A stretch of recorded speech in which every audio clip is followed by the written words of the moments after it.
me está participando, ya sabrá, o día 25 de julio, junto con mi agrupación, en Cura, en el Festival Cantica de Caya. Contame un poquito sobre la composición, arreglista, ¿cuál es la canción? Sí, mi canción es una canción dedicada a Mata de Brasil. Si Aruba conoce a historia de Mata de Brasil, hope año pasado, en año 18, 25, el aguardo prácticamente arranca por Aruba, ando me debe contar la historia de Mata de Brasil. Entonces, esta es una tumba, hope caliente, hope dushi. Entonces, me invita a tu gente, llega a Brasil para escuchar la historia de Mata de Brasil y para bailar junto con nosotros. El título de mi canción está Palo Duro! Of não engura?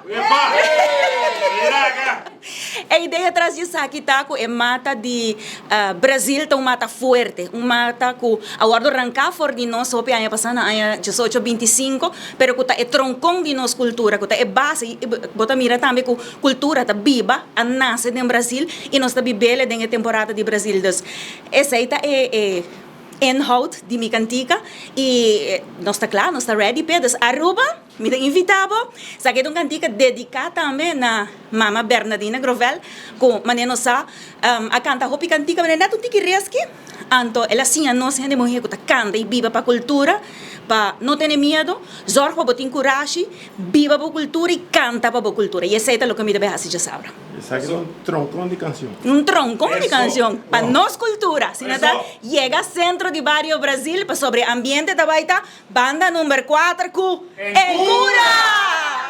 E viaje também me vai participar viaje mais para o festival de Cantica de Caya. Me invita a gente a Aruba para assistir já sabra o na centro de barrio Brasil, onde que também tem surpresa não grande para sobre aí mirando com quando quantidade de cantante que também competir para o festival aqui, então aí que nana me também indo com Encura. Anto, quanta duração na pessoa, Encura baixa, também baixa, de sabra o. Mi compositor ta Richard Tatuquant, anto arreglista ta Muki, que ta Muki ta diretor de banda Encura, anto naturalmente junto que coro, que músico nan ta músico nan também existente na músico nan que ta já que sa acaba de parte de festival aqui, que menos também com duchitumba. ¿Cuál es la canción? Paloma, hiba e mensaje. ¿Prohibía a participar? Não.